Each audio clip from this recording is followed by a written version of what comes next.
Hello, friends. I hope you guys are doing well. And in this particular session, we will discuss all the important current affairs of 23rd July.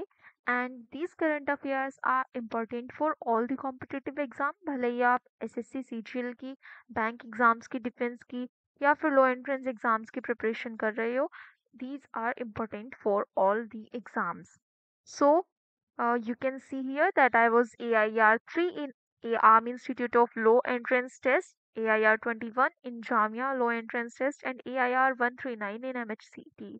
And therefore, I probably think that I will cover all the important sessions in this particular on this particular channel, and these would be helpful for your exam.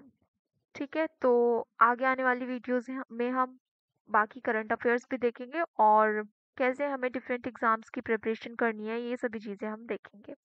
So without wasting any further time, let's start this session and we will discuss all the important current affairs along with the static GK, जैसे कि हमने पहले other videos में भी किया है.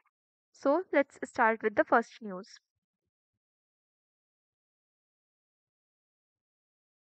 First news is about Joe Biden. He withdraws from US presidential race and endorses Kamala Harris. तो क्या हुआ है कि यूएस प्रेसिडेंशियल इलेक्शन कराए जाएंगे नवंबर 2024 में, एंड फॉर दैट दो पार्टीज जो हैं वो इलेक्शंस में कंटेस्ट करने वाली हैं, that is democratic party and Republican party. Democratic party की साइड से जो बाइडेन जो कि पहले रिप्रेजेंट करने वाले थे, but now he withdraws and he endorses Kamala Harris की. अब डेमोक्रेटिक पार्टी की साइड से कमला हैरिस रिप्रेजेंट करेंगी और ये करंटली वाइस प्रेसिडेंट हैं यूएसए की, जबकि जो दूसरी पार्टी है रिपब्लिकन पार्टी उसको रिप्रेजेंट करेंगे Donald Trump. So these are the two contestants in US presidential elections race and this will happen in November 2024.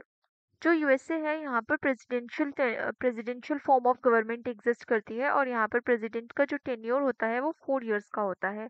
But the thing that you need to remember is the president over there can only be elected twice. ठीक है, तो एक president का election यहाँ पर सिर्फ 2 बार ही किया जा सकता है, उससे ज़्यादा बार नहीं किया जा सकता. बट अगर हम इंडिया की बात करते हैं तो इंडिया में हमारे प्रेसिडेंट का इलेक्शन इनफाइनाइट टाइम्स किया जा सकता है. तो बात करते हैं अब यूएसए की. यूएसए जो है इसकी कैपिटल हो जाएगी वॉशिंगटन डीसी. यहाँ पर प्रेसिडेंशियल फॉर्म देखने को मिलती है और यहाँ पर जो दो हाउसेस हैं, lower house and upper house, यहाँ पर लोअर हाउस को हाउस ऑफ रिप्रेजेंटेटिव कहते हैं और अपर हाउस को सीनेट कहते हैं. टोटल स्टेट्स की अगर हम बात करें तो यहाँ पर टोटल 50 स्टेट्स हैं and the biggest state is Alaska. ठीक है, उसके अलावा जो बिगेस्ट सिटी है यहाँ पर, ठीक है, टोटल स्टेट्स 50 हैं जिसमें से बिगेस्ट स्टेट अलास्का है, बट अगर हम बात करते हैं बिगेस्ट सिटी की तो बिगेस्ट सिटी यहाँ पर न्यूयॉर्क हो जाएगी. चीफ जस्टिस यहाँ पर है सुप्रीम कोर्ट, जैसे इंडिया में सुप्रीम कोर्ट एग्जिस्ट करता है वैसे ही यूएसए में भी एग्जिस्ट करता है, and the chief justice of their Supreme Court is John Robert. ये जो यूएसए है इसकी लोकेशन अगर आप वर्ल्ड मैप में देखोगे तो यू विल सी कि ये मैक्सिको एंड कनाडा को बॉर्डर करता है और यूएसए और कनाडा के बॉर्डर को 49 डिग्री पैरेलल लाइन कहा जाता है. ठीक है, यूएसए कनाडा के बॉर्डर को 49 डिग्री पैरेलल लाइन कहा जाता है. So this is all about USA and the US presidential elections. Now let's discuss some recent appointments which are in news. जैसे कि प्रेसिडेंट ऑफ लिथुआनिया अभी इलेक्ट हुए हैं जिनका नाम है Gitanas Nauseda. New PM of UK बने हैं कीर स्टारमर. पहले ऋषि सुनक हुआ करते थे, उनको रिप्लेस कर चुके हैं Keir Starmer. New PM of Netherlands बने हैं डिक शू. I have discussed earlier in the news. And president of Iran बने हैं मसूद पेजिशकियां. ये एक हार्ट सर्जन है और ईरानियन पार्लियामेंट के मेंबर हैं. एंड प्रेसिडेंट ऑफ स्लोवाकिया बने हैं Peter Pellegrini. Why I discuss these recent appointments along with the current affairs, तो that is because आपको रिवीजन होता रहे. ठीक है, अगर आप अच्छे से रिवाइज करोगे तो आपको एंड टाइम पर मोटी मोटी नोटबुक्स लेकर नहीं पढ़नी पड़ेंगी अगर आप रेगुलरली चीज़ों को रिवाइज कर रहे हो. तो इसीलिए हम यहाँ पर जो रिवीजन का पोर्शन है वो भी करंट अफेयर्स में ऐड कर देते हैं. Now let's move to the next news. It is about Chandrayaan 3. Chandrayaan 3 to be awarded with World Space Award by International Astronautical Federation. तो चंद्रयान 3 जो है इसको वर्ल्ड स्पेस अवार्ड दिया जाएगा by IAF, that is International Astronautical Federation. ऐसा क्यों किया जा रहा है? बिकॉज चंद्रयान 3 मिशन जो था उसके बाद इंडिया ऐसा पहला कंट्री बना है which reached the India became the first country to reach the south pole of the moon. हमने चंद्रयान 3 को 14 जुलाई 2023 को लॉन्च किया था एंड ये मून के ऑर्बिट में एंटर करता है 5 अगस्त 2023 को एंड फाइनली मून के साउथ पोल पर लैंड करता है on 23rd of August 2023 which is celebrated as National Space Day in India. और इस पॉइंट को नाम दिया गया शिव शक्ति पॉइंट, जहाँ पर हमारे लैंडर ने लैंड किया। ठीक है, Pragyan was the rover, Vikram was the lander in Chandrayaan 3 mission and where the lander landed, उस पॉइंट को नाम दिया गया Shiv Shakti point and internationally ये एक्सेप्ट भी किया जा चुका है बाय इंटरनेशनल एस्ट्रोनॉमिकल यूनिट। ठीक है, तो मून के ऊपर हम कब लैंड किए? 23rd अगस्त 2023 को लैंड किया है हमने। और जो ये मिशन हमने लॉन्च किया था सतीश धवन स्पेस सेंटर श्रीहरिकोटा से, ये मिशन हमने लॉन्च किया था। उसके बाद इस मिशन के बाद इंडिया बन चुका है ऐसा पहला नेशन जो which reached the south pole of the moon. And हमारे अलावा other than India what are the countries who have which has landed on the moon? हम मून पर लैंड होने की बात कर रहे हैं, साउथ पोल की बात नहीं कर रहे हैं। साउथ पोल पर लैंड करने वाला इंडिया पहला कंट्री बना है, लेकिन मून पर लैंड कर चुके हैं वो है USSR, USA, China, Japan, Pakistan, India, ये सभी नेशंस करंटली मून के ऊपर लैंड कर चुके हैं। ठीक है, बाकी अब हम देख लेते हैं कि वर्ल्ड स्पेस अवार्ड कौन देता है। तो इंटरनेशनल एस्ट्रोनॉटिकल फेडरेशन देती है। इंटरनेशनल एस्ट्रोनॉटिकल फेडरेशन को कब बनाया गया था? 1951 में बनाया गया था। ये हेडक्वार्टर्ड है पेरिस में और यहाँ पर अवार्ड सेरेमनी कंडक्ट की जाएगी in month of October 2024 which will be the 75th world space annual meet. ठीक है, जैसे कि हर साल किसी ना किसी ऑर्गेनाइजेशन की एनुअल मीट होती है, similarly world space award ceremony host की जाएगी जो कि 75th world space annual meet होगी इंटरनेशनल एस्ट्रोनॉटिकल फेडरेशन की। और इसको कंडक्ट और होस्ट किया जाएगा मिलान इटली में, जो कि अक्टूबर 2024 में होस्ट करेंगे। तो ये था चंद्रयान 3 के बारे में और इंटरनेशनल एस्ट्रोनॉटिकल फेडरेशन के बारे में which is hosting 75th world space annual meet in Milan Italy. Please do remember कहाँ पे होने जा रही है? World space annual meet Milan Italy में होने जा रही है। चंद्रयान 3 को क्या अवार्ड मिलेगा? वर्ल्ड स्पेस अवार्ड मिलेगा। अब अगर चंद्रयान 4 की बात करें तो इंडिया का मिशन चंद्रयान 4 2028 में लॉन्च किया जाएगा, ऐसा इसरो का कहना है। उसके अलावा what was in news, the rain song was in news because NASA ने ये सॉन्ग रिसेंटली वीनस पर भेजा था। ये एक वन लाइनर थी, मैंने आपको पढ़ाया भी था। दूसरा मिशन परसिवरेंस जो है नासा का, ये मार्स के ऊपर गया हुआ है। उसके अलावा अगर हम अदर इम्पोर्टेंट मिशन की बात करें which are in news, LUPEX mission NASA sorry JAXA और इसरो का मिशन होगा। जापान की जो स्पेस एजेंसी है और इंडिया की जो स्पेस एजेंसी है, ISRO is Indian space research organisation. इन दोनों का ये एक मून मिशन भेजा जाएगा ल्यूपेक्स। एक्सपोसैट एक ये एक्सपोसैट मिशन जो है ये भी इसरो ने 2024 में 1 जनवरी 2024 को लॉन्च किया था एंड पोएम 3 का जो ट्रायल है वो यहाँ पर कंडक्ट किया गया था by this particular mission. POEM 3 is a platform. Then NISAR जो मिशन है ये इसरो और नासा का मिशन है जो कि 2025 में लॉन्च किया जाएगा। देन शुक्रयान इसरो का मिशन है ऑन वीनस। शुक्र ग्रह पर हमें क्या भेजना है? एक मिशन भेजना है 2025 में जिसका नाम होगा शुक्रयान।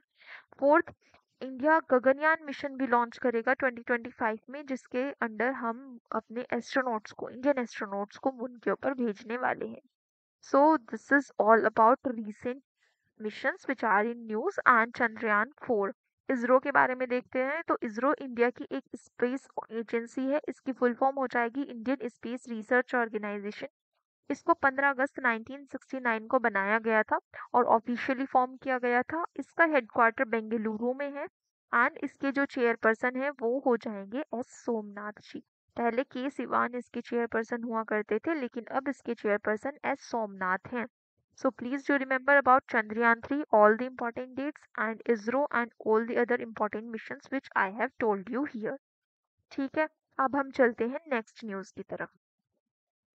इट इज अबाउट राता पानी वाइल्ड लाइफ सेंचुरी। तो रातापानी वाइल्ड लाइफ सेंचुरी जो है, इसको मध्य प्रदेश का 8th टाइगर रिजर्व अनाउंस किया जाएगा। ऐसा Mohan Yadav, the CM of Madhya Pradesh, का कहना है। ठीक है, तो कौन हो जाएंगे मध्य प्रदेश के सीएम? मोहन यादव हो जाएंगे, और इनका कहना है कि हम रातापानी वाइल्ड लाइफ सेंचुरी को 8th tiger reserve of Madhya प्रदेश बनाना चाहते हैं। और इसको ये जो बनाने की डिमांड है, इसको टाइगर रिजर्व बनाने की डिमांड 2019 से चल रही है, बट नाउ 2024 में इसको अप्रूवल मिल सकता है। It may become 8th by tiger reserve. और इसकी लोकेशन कहाँ पर है? इसकी लोकेशन हो जाएगी भोपाल एमपी में, इन विंध्यास हिल्स। ठीक है, विंध्यास की पहाड़ियां यहाँ पर हैं, और भोपाल एमपी में इसकी लोकेशन हो जाएगी। भोपाल का ये पहला टाइगर रिजर्व होगा, लेकिन 8th टाइगर रिजर्व होगा पूरे मध्य प्रदेश का। मध्य प्रदेश इंडिया के मध्य में लोकेटेड है, और स्पीसीज जो यहाँ पर पाई जाती है रातापानी वाइल्ड लाइफ सेंचुरी में, वो हो जाएंगी टाइगर एंड लिपर्ड। ठीक है, टाइगर और लेपर्ड स्पीसीज यहाँ पर पाई जाती है। उसके अलावा वाइल्ड लाइफ सेंचुरी जो है, इसकी डिमांड कब की गई थी? यानी कि रातापानी को वाइल्ड लाइफ सेंचुरी बनाया गया था 2011 में। अब इसको टाइगर रिजर्व बनाने की डिमांड 2019 से की जा रही है, लेकिन फाइनल 2024 में there are high chances for its approval. ठीक है, तो ये हो गया रातापानी वाइल्ड लाइफ सेंचुरी के बारे में, जो कि मध्य प्रदेश की 8th टाइगर रिजर्व बनेगी। इसके अलावा जो 7 टाइगर रिजर्व मध्य प्रदेश में एग्जिस्ट करते हैं, they are Bandhavgarh tiger reserve, Kanha tiger reserve, Panna tiger reserve, Pench tiger reserve, Sanjay Dubri tiger reserve, Satpura tiger reserve, Veerangana Durgavati tiger reserve. ये रिसेंटली फॉर्म हुआ है, दुर्गावती टाइगर रिजर्व जो है, ये रिसेंटली बना है। और ये हो जाएंगे 7 other important tiger reserves of Madhya Pradesh. इसके अलावा अगर हम बात करें नेशनल पार्क्स की, तो सबसे ज़्यादा नेशनल पार्क भी मध्य प्रदेश में बने हुए हैं। उसके बाद सेकंड नंबर पर आता है असम। असम में 7 नेशनल पार्क्स बने हुए हैं। अगर हम बात करें टोटल टाइगर रिजर्व्स की, तो इंडिया में करंटली टोटल 54 टाइगर रिजर्व्स हैं। अभी रातापानी वाइल्ड लाइफ सेंचुरी को फाइनल अप्रूवल नहीं मिला है, मतलब अभी अप्रूवल मिलने के चांसेस हैं। अब जब मिल जाएगा तो ये भी एक टाइगर रिजर्व बन जाएगा, but currently we have 54 tiger reserves, जिसमें से 5 टाइगर रिजर्व यूपी में है, और लेटेस्ट है Suhelwa tiger reserve of UP. ठीक है, 5 tiger reserves are UP, and 5 में से जो लेटेस्ट है that is Suhelwa tiger reserve. और जबकि मध्य प्रदेश में 7 टाइगर रिजर्व ऑलरेडी एग्जिस्ट करते हैं, 8th रातापानी को बनाया जाएगा। ठीक है, तो ये थी important news. Please do remember about Madhya Pradesh and the tally of old tiger reserves in India. Now let's move to the next news. It is about ICOMOS. ICOMOS क्या है? अब तो आइकोमोस का कहना है कि हमें असम में मोएदाम्स जो देखने को मिलते हैं, उसको यूनेस्को की हेरिटेज लिस्ट में ऐड कर दिया जाना चाहिए एज मॉन्यूमेंट। तो ऐसा क्यों कर रहे हैं ये लोग? आइकोमोस के बारे में पहले हम देख लेते हैं। ICOMOS international council on monuments and sites है, और इनका कहना है कि हम असम के मोएदाम्स को यूनेस्को हेरिटेज लिस्ट में ऐड करें। इसके ऊपर ये प्रपोजल या ये जो विचार है, या ये सब बातें इसके बारे में क्यों की जा रही हैं? दैट इज बिकॉज यूनेस्को की वर्ल्ड हेरिटेज साइट्स की 40 यूनेस्को की 46th एनुअल मीट इंडिया में कंडक्ट कराई जा रही है इन भारत मंडपम, और ये 21 जुलाई से शुरू हो चुकी है। And therefore there is a proposal कि हम असम के मोएदाम्स को यूनेस्को हेरिटेज लिस्ट में ऐड कर दें, कल्चरल लिस्ट में ऐड करते हैं इसको। कल्चरल कहने का क्या मतलब है, अभी मैं बताती हूँ। सबसे पहले हम देखते हैं ये मोएदाम्स क्या हैं। तो असम में अहोम डायनेस्टी देखने को मिला करती थी, जिन्होंने यहाँ पर 600 सालों तक रूल किया। लेकिन ये डायनेस्टी 1826 में एक्सटिंक्ट हो गई, और वी कैन से ब्रिटिशर्स का रूल हो यहाँ पर स्टार्ट हो गया, और 1826 में ये डायनेस्टी यहाँ पर खत्म हो गई। उसके बाद यहाँ पर इस डायनेस्टी ने एक इम्पॉर्टेंट मॉन्यूमेंट्स बनाए थे, जिनको कहा गया Moidams. Let me show you the image first. This is the image of Moidams. तो ये मोएदाम्स अहोम डायनेस्टी ने असम में बनाए हुए थे, और ये माउंट बरियल सिस्टम थे at the time of Ahom dynasty in Assam. यानी कि यहाँ पर जो भी डेड बॉडीज होती थी, उनको यहाँ पर प्लेस किया जाता था। जैसे कि इजिप्ट में पिरामिड्स में क्या किया जाता है, गीजा पिरामिड्स में जो ममीज हैं उनको पैक करके रखा जाता है। सिमिलरली यहाँ पर माउंट बरियल सिस्टम बनाया अहोम डायनेस्टी ने।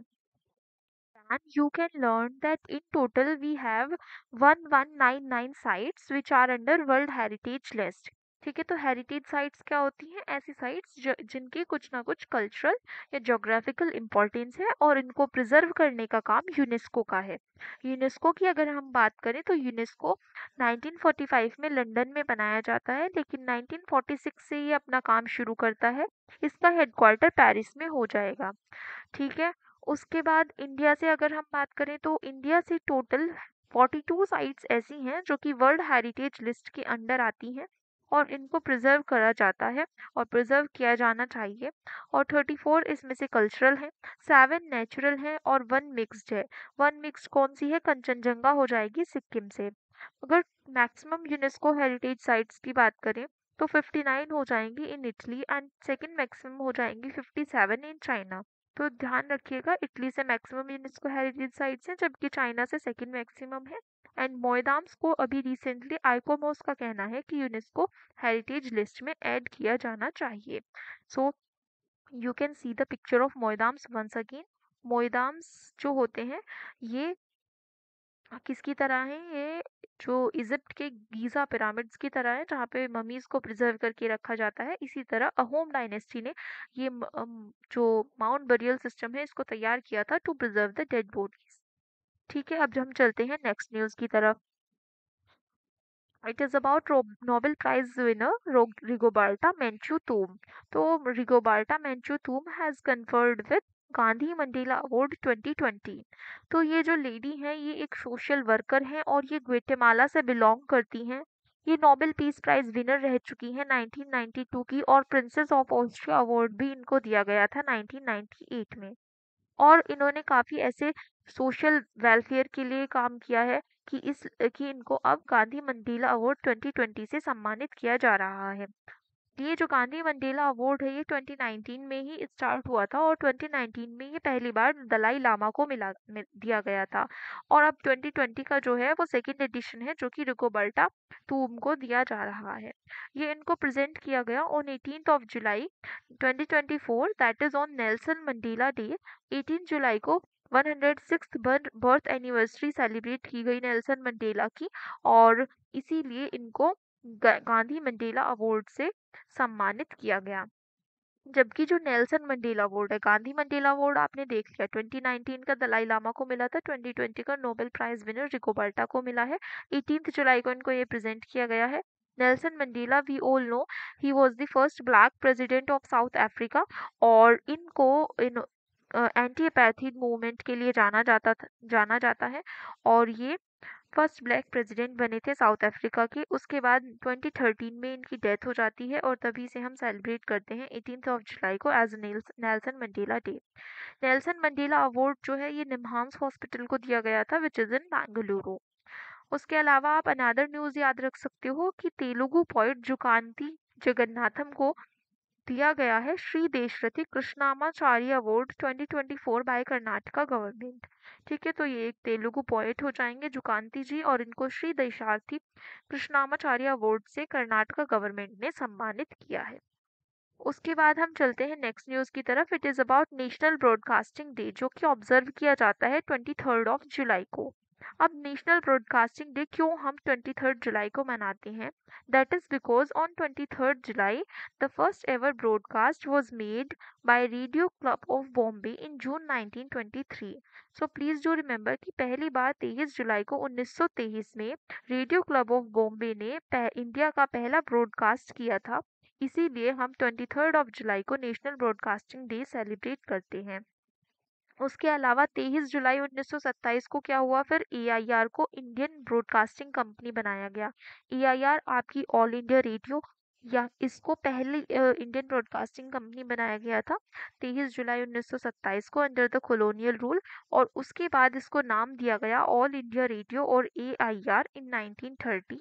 देन इसका नाम एआईआर से चेंज करके आकाशवाणी कर दिया गया इन द ईयर 1956। अभी रिसेंटली इसकी डायरेक्टर जनरल अपॉइंट की गई थी Moushumi Chakraborty ji. So please do remember her name. ठीक है, तो नेशनल ब्रॉडकास्टिंग डे हम 23 जुलाई को इसलिए सेलिब्रेट कर रहे हैं बिकॉज 23 जुलाई को रेडियो क्लब ऑफ बॉम्बे ने इंडिया में पहली बार ब्रॉडकास्टिंग की थी और इसी दिन को मार्क करने के लिए हम नेशनल ब्रॉडकास्टिंग डे मनाते हैं। And do remember about AIR, officially Indian broadcasting company बना था 1927 में। इसका नाम एआईआर पड़ा 1930 में और आकाशवाणी बन गया 1956 में। तो विविध भारती सर्विसेज ये भी एक ब्रॉडकास्टिंग कंपनी है जो 1957 में स्टार्ट होती है। आकाशवाणी नाम दिया गया एआईआर को, उसके नेक्स्ट ईयर ही विविध भारती सर्विसेज स्टार्ट हुई। तो आप याद रख सकते हो एआईआर के बारे में, इनकी जो डीजी है इसके बारे में और नेशनल ब्रॉडकास्टिंग डे के बारे में। Now move to the next news. Padma Shri awardee Kamala Pujari pass away at the age of 674। तो ये आप देख सकते हैं इमेज में कमला पुजारी, ये पद्मश्री अवॉर्डी रह चुकी हैं। एग्रीकल्चरल एक्टिविस्ट थी ये। एमएस स्वामीनाथन की फाउंडेशन के साथ भी मिलकर इन्होंने काम किया और इनको पद्मश्री से सम्मानित किया गया था in the year 2019 by Ramnath Kovind, the then president of India.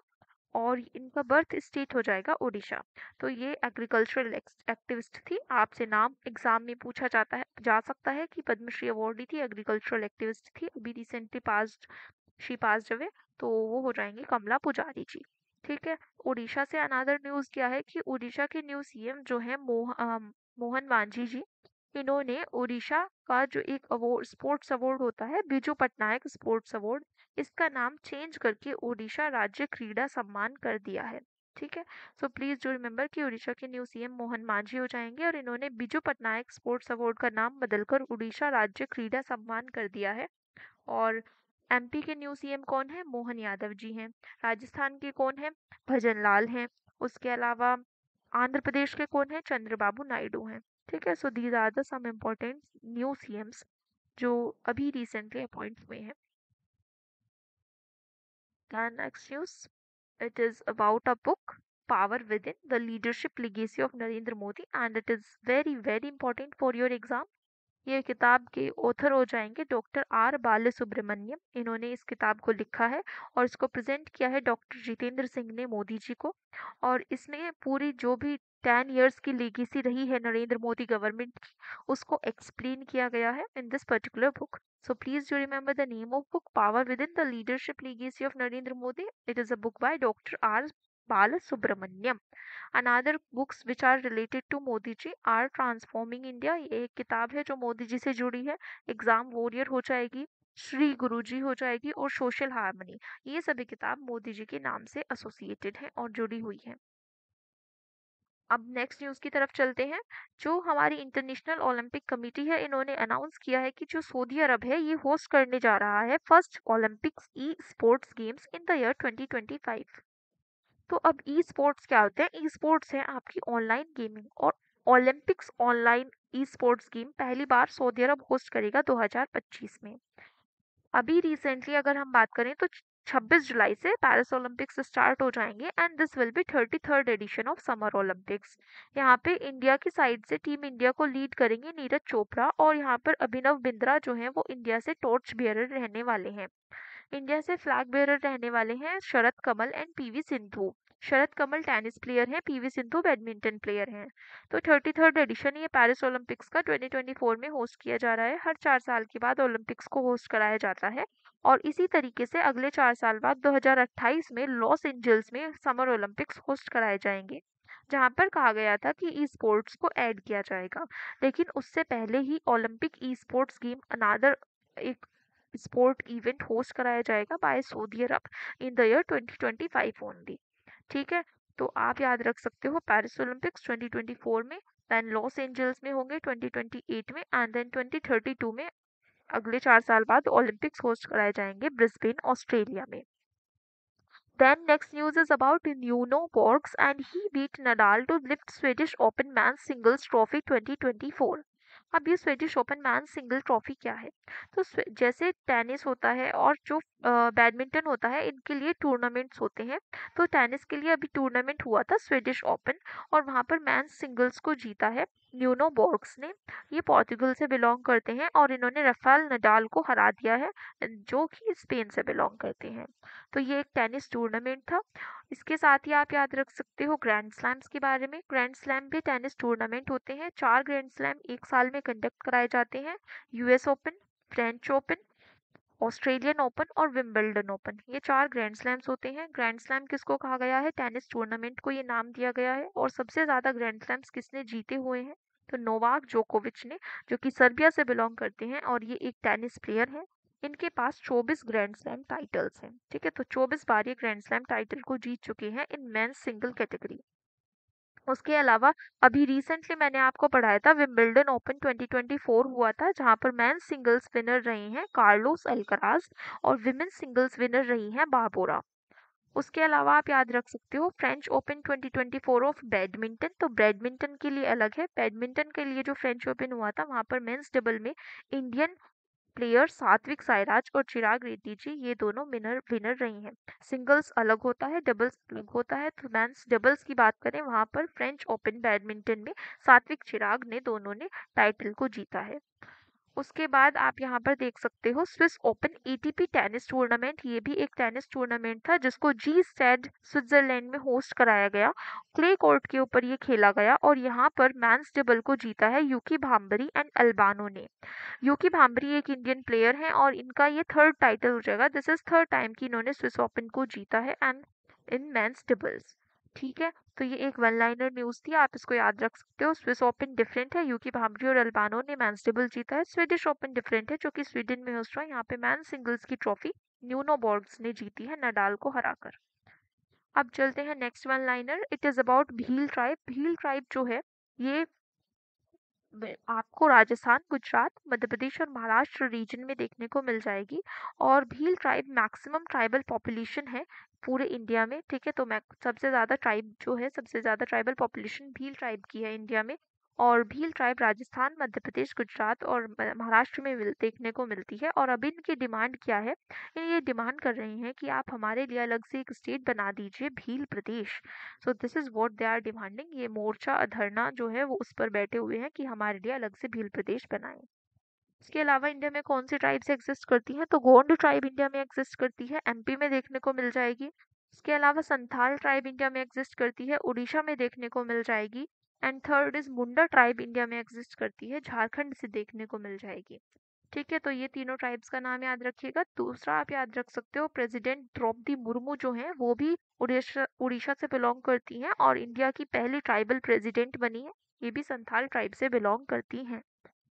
चलिए अब हम चलते हैं नेक्स्ट न्यूज की तरफ। Next one liner is Leander Paes and Vijay Amritraj creates history, first Indians to be inducted into international tennis hall of fame. तो international tennis hall of fame Rhode Island के ऊपर एग्जिस्ट करता है in and it is a hall of fame जहाँ पर जो tennis players होते हैं, जो मेमोरेबल टेनिस प्लेयर्स होते हैं, उनकी इमेजेस को वहां पर इंडक्ट किया जाता है। सो ऐसा पहली बार इंडिया से कोई दो टेनिस प्लेयर ऐसे पहली बार होने जा रहे हैं जिनको हॉल ऑफ फेम की हॉल के ऊपर इंडक्ट किया जाएगा। लेंडर पेस की अगर हम बात करें तो ये 18 बार मिक्स्ड और डबल्स कैटेगरी में ग्रैंड स्लैम को जीत चुके हैं। और इसके अलावा आप रोहन बोपन्ना का नाम याद रख सकते हैं, ये भी बहुत इंपॉर्टेंट इंडियन टेनिस प्लेयर हो जाएंगे। ये रिसेंटली मेंस डबल को इन्होंने जीता था ऑस्ट्रेलियन ओपन 2024 में। मैंने आपको बताया एक साल में 4 ग्रैंड स्लैम्स होते हैं। तो विंबलडन लास्ट अभी हुआ है, उसके बाद अभी यूएस ओपन होएगा। तो सबसे पहले कौन सा हुआ था? ऑस्ट्रेलियन ओपन हुआ था जनवरी के मंथ में, और जनवरी 2024 में। वहां पर मेंस डबल्स की कैटेगरी में रोहन बोपन्ना जीते हैं। ठीक है, तो आप ध्यान रखिएगा कि लिएंडर पेस एंड विजय अमृतराज दोनों ऐसे पहले इंडियंस बने हैं जिनको international tennis hall of fame के ऊपर इंडक्ट किया जाएगा। और ये hall of fame Rhode island में होता है। तो यहाँ पर हमने जितने भी इम्पोर्टेंट करंट अफेयर्स थी 23 जुलाई की वो सभी डिस्कस की। सब पूरी स्टेटिक जीके हमने यहाँ पर डिस्कस की है। So I try to give my best and I hope आपको ये सेशंस पसंद आए होंगे। अगर आप ये वीडियोस पसंद करते हो please do press the like button, subscribe to my channel and press the bell icon for to get notified. And please share these videos as much as possible, because ये लॉ एंट्रेंस एग्ज़ाम के लिए ही नहीं बल्कि other कोई भी competitive exam हो गया, CUET, MHCT और कोई भी another SSC banking defence exam, सभी के लिए इम्पॉर्टेंट है. So please do share these videos as much as possible, and thank you so much. I take my leave over here and we will meet in the next session. So till then, bye bye guys, and thank you so much to see or watch these sessions. Bye guys.